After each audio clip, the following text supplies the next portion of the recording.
Ma'am, আপনার একটা parcel আছে। আরে এ তো আমার সাবেক স্বামী জিসান।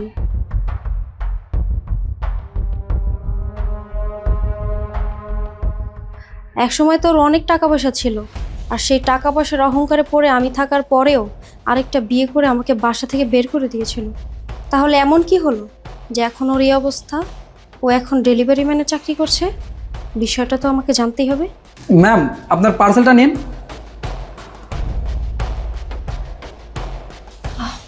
দেন। কত টাকা হয়েছে? ম্যাম, 1650 টাকা। আচ্ছা ঠিক আছে, আপনি দাঁড়ান, আমি টাকা নিয়ে আসছি। ম্যাডাম, যদি কিছু মনে না করেন একটা কথা বলি। হ্যাঁ বলুন। ম্যাডাম, আপনার পার্সেল নিয়ে 10 তলায় উঠতে উঠতে আমার গলাটা শুকিয়ে গেছে।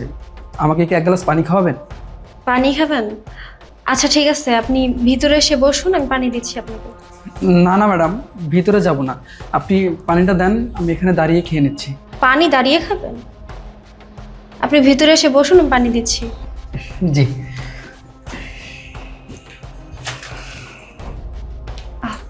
আপনি ওইখানে গিয়ে বসুন।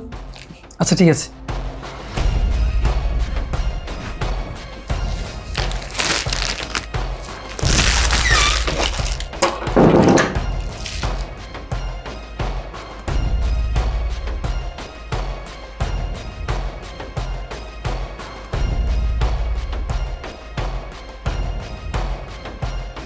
কি ব্যাপার, দাঁড়িয়ে আছেন কেন? বসুন।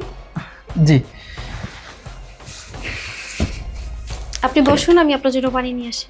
আচ্ছা ঠিক আছে।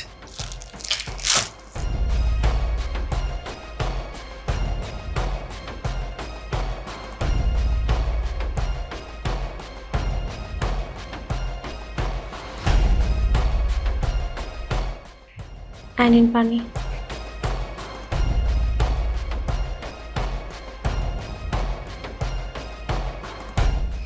ধন্যবাদ। যদি কিছু মনে না করেন একটা কথা বলি। বলুন। পাঞ্জাবিটা কার জন্য নিয়েছেন? আমার হাজবেন্ডের জন্য। ও আচ্ছা, আপনি মনে হয় আপনার হাজবেন্ডকে অনেক ভালোবাসেন, তাই না? ও আমার হাজবেন্ড, ওকে ভালোবাসবো না তো কাকে ভালোবাসবো? আচ্ছা আপনার কত টাকার জন্য হয়েছে? ম্যাম, 1650 টাকা। নিন।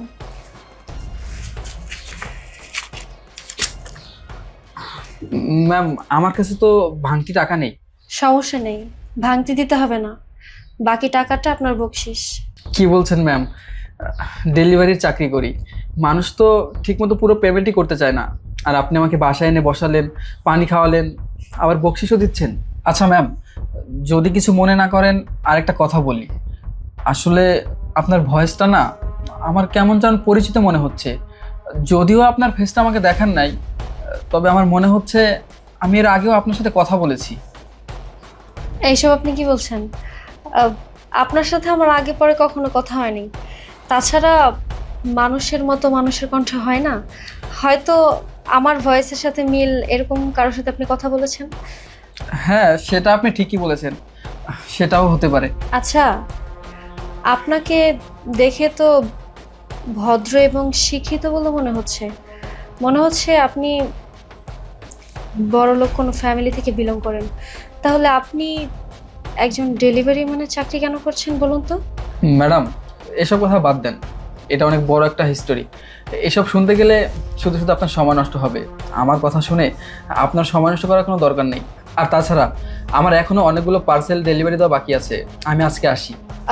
সমস্যা নাই, আপনি বলুন, আমি আপনার ইতিহাস শুনতে চাই। শুনবেন? তাহলে শুনেন। জানেন ম্যাডাম, আমার টাকা পয়সা বাড়ি গাড়ি কোনো কিছুর অভাব ছিল না। আমার স্ত্রী ছিল, মা বাবা ছিল, আমার সুখের একটা সংসার ছিল। আমার বেশি টাকা পয়সা থাকার কারণে আমার অনেক অহংকার ছিল। আমার অহংকারের কারণেই আজ আমার এই অবস্থা। কি বলছেন? মানুষের টাকা পয়সা থাকলে তো মানুষের সুখ হয়, শান্তি হয়। তাহলে আপনি কেন বলছেন যে আপনার অতিরিক্ত টাকা থাকার কারণে আজ আপনার এই অবস্থা? তাহলে কি আপনার ওয়াইফ আপনার সাথে বেইমানি করেছে? আপনার টাকা পয়সা সবকিছু নিয়ে আপনাকে নিঃস্ব করে কারোর সাথে পালিয়ে গিয়েছে? না না ম্যাডাম, এসব কি বলছেন? আমার প্রথম স্ত্রী এরকম ছিল না, ও অনেক ভালো ছিল। না, বললাম এখনকার মেয়েরা তো আবার স্বামীর টাকা পয়সা সবকিছু নিয়ে স্বামীকে নিঃস্ব করে আরেকজনের হাত ধরে পালিয়ে যায়। না ম্যাডাম, আমার প্রথম স্ত্রী আমাকে অনেক ভালোবাসতো, অনেক কেয়ার করতো। ভুলটা আমারই, আমি ওর ভালোবাসাটা বুঝতে পারিনি। আপনি কি বলছেন? আমি আপনার কথা ক্লিয়ার বুঝতে পারছি না। ম্যাম, আমার অনেক টাকা পয়সা ছিল, তো টাকা পয়সা থাকার কারণে টাকা পয়সার গরমে আমি আরেকটা বিয়ে করি, আর তারপরে শুরু হয় আমার জীবনের পতন। আপনার অতিরিক্ত টাকা থাকার কারণে, টাকার গরমে আপনি আরেকটা বিয়ে করে ফেললেন? আপনার প্রথম বউর কথা ভাবলেন না? তার ভালোবাসার কথা ভাবলেন না? সেটাই তো আমার জীবনের সব থেকে বড় ভুল। আমি আমার প্রথম স্ত্রীর ভালোবাসা বুঝতে পারিনি। জানেন ম্যাডাম, আমি কতটা খারাপ, কতটা নিষ্ঠুর। আমি দ্বিতীয় বিয়ে করে আমার ওই বউকে বাসায় আনার সাথে সাথে ওই দিনই আমার প্রথম বউকে বাসা থেকে বের করে দিই। এসো।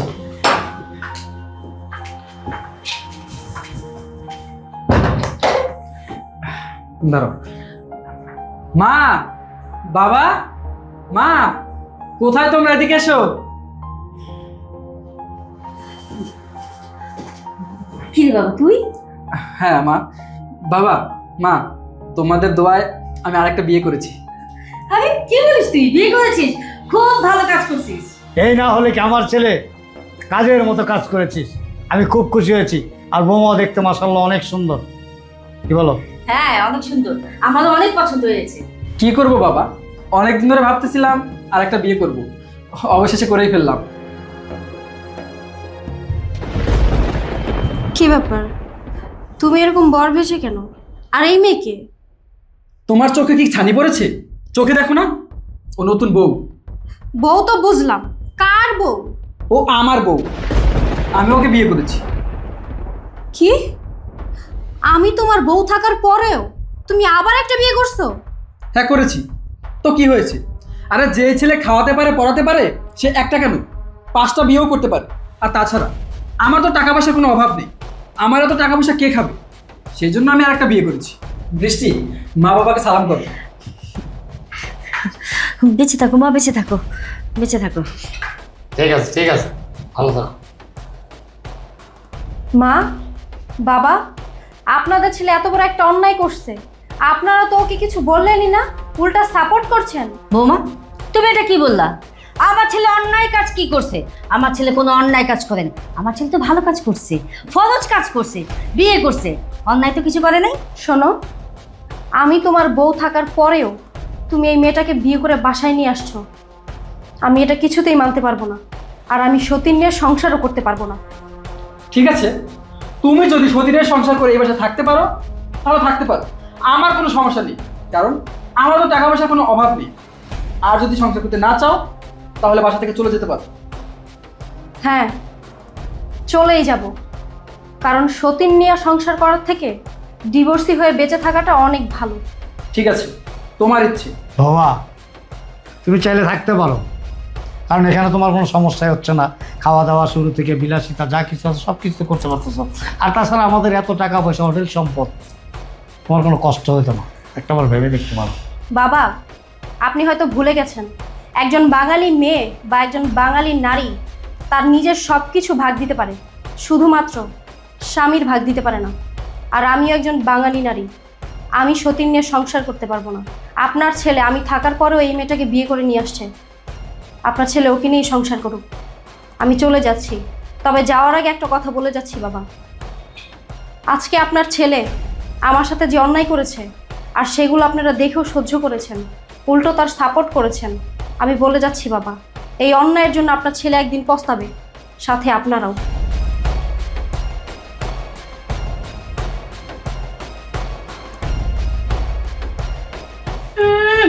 সুখে থাকলে ভূতে গিলাই তো। আর কি বলে গেল, আমার ছেলে নাকি অন্যায় কাজ করছে। কিসের অন্যায় কাজ করছে? আমার ছেলে 2টা ফরজ কাজ করছে, তাই না? একটা আগে বিয়ে করছে, এখন আরেকটা বিয়ে করছে, 2টা ফরজ কাজ। চলো বৌমা, ভয়ে চলো, আসো তো। ম্যাম, তারপর কি হয়েছে জানেন? আমি যখন আমার প্রথম ওয়াইফকে বাসা থেকে বের করে দেই, আমার মা বাবা আমাকে কিচ্ছু বলেনি। আমার মা বাবা সবাই আমার সাথে তাল মিলিয়েছিল। আর আমার যে দ্বিতীয় বউ, ওকে বিয়ে করে বাসায় আনার পর থেকেই আমার সংসারে শুরু হয় অশান্তি। আমার সংসারের সব সুখ শান্তি চলে যায়, আমার সংসারের আয় বরকত সব কিছু নষ্ট হয়ে যায়। আসলেও ভালো ছিল না, ও প্রচুর খারাপ একটা মেয়ে ছিল। আর আমার একটা ফ্যাক্টরি ছিল, আমার ফ্যাক্টরিটা আগুন লেগে সব কিছু পুড়ে যায়। ফ্যাক্টরিতে আগুন লাগার পরে আমার বাবা স্ট্রোক করে মারা যায়। আর আমার বাবা স্ট্রোক করে মারা যাওয়ার পরে আমার বাবার শোকে শোকে আমার মাও মারা যায়। তারপর তো আমি নিঃস্ব। একসময় আমার টাকা পয়সা বাড়ি গাড়ি সব কিছু ছিল, আর এখন আমার কিছুই নেই। তারপর আমি যাকে দ্বিতীয় বিয়ে করেছিলাম সেই বউ আমাকে ছেড়ে অন্য একটা ছেলের হাত ধরে চলে যায়। তারপর আর কি, নিজের পেট চালানোর জন্য ডেলিভারি ম্যানের কাজ করি। এই সব কিছুই আমার পাপের ফল।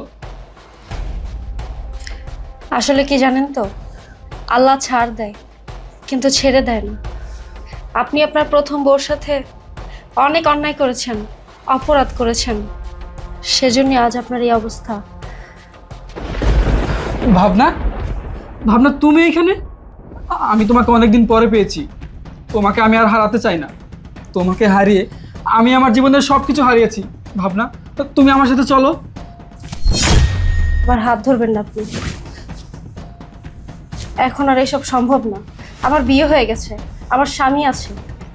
আর আপনি আপনি আমার জন্য শুধুমাত্র একজন পরপুরুষ। আপনি আমার হাত ধরলেও আমার গুনাহ হবে। তুমি আমার স্ত্রী ছিলে। তুমি আমার সংসারে থাকা অবস্থায় আমার টাকা পয়সা সুখ শান্তি সব কিছু ছিল। তুমি চলে আসার পরে আমার টাকা পয়সা সুখ শান্তি সব কিছু নষ্ট হয়ে গেছে। আর এখন তুমি অন্য একজনকে বিয়ে করে সুখে শান্তিতে সংসার করতেছো। তুমি তো আমাকে অনেক ভালোবাসতে, আর এখন বলতেছো আমি তোমার হাত ধরলে তোমার গুনাহ হবে। এখন এসব কথা বলে কোনো লাভ নেই। আমি তো আগেই বললাম, আপনি এখন শুধুমাত্র আমার জন্য একজন পরপুরুষ। আপনার সাথে কথা বললেও আমার পাপ হবে। আমি আপনাকে প্রথম দেখেই চিনতে পেরেছি। আপনি বললেন পানি খাবেন, সেজন্য আপনাকে ভিতরে নিয়ে আসছি। আর আপনার করুণ পরিস্থিতি জানার জন্য এতক্ষণ কথা বললাম আপনার সাথে, না হলে কথা বলতাম না। আপনি না বললেন আপনার কি কাজ আছে, আপনি এখন আসতে পারেন। কি ব্যাপার, উনি কে?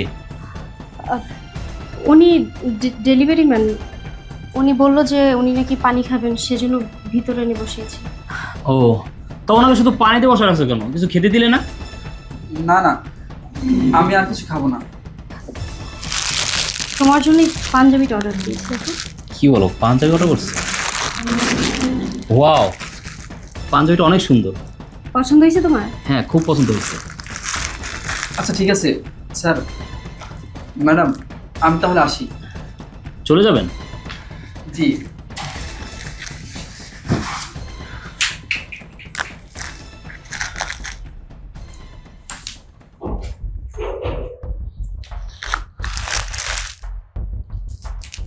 তুমি জানো ওই লোকটা কে ছিল? কে আবার? তুমি তো বললা ডেলিভারি ম্যান ছিল, পানি বিকাশ সবাইছে, বাসার ভিতরে না পানি খাওয়াইলা। হ্যাঁ, মিথ্যে বলিনি। তবে ও আমার সাবেক স্বামী ছিল। কি বলো, উনি তোমার সাবেক স্বামী ছিল? তুমি আগে বলবা না? বেচারাকে দুইটা কথা শোনা দিতাম, যে কিনা তোমার তো স্ত্রীকে ছেড়ে দিয়েছে, তোমার ভালোবাসা বুঝতে পারে নাই। তোমাকে আর কথা শোনাতে হবে না। ও যা করেছে তার ফল এখনো ভোগ করছে। একসময় ওর টাকা পয়সা বাড়ি গাড়ি কোনো কিছুর অভাব ছিল না, কোটি কোটি টাকার মালিক ছিল। সে এখন সামান্য একজন ডেলিভারি ম্যান। জানো ভাবনা, আসলে ও তোমার যোগ্যই ছিল না। তুমি আমাকে দেখো, আমার এত টাকা পয়সা বাড়ি গাড়ি থাকতেও আমার প্রথম স্ত্রী আমাকে ছেড়ে চলে গেছে। ও আমার যোগ্য ছিল না। যাই হোক, পাঞ্জাবি কিন্তু অনেক সুন্দর হয়েছে, আমার খুব পছন্দ হয়েছে। চলো ভিতরে চলো।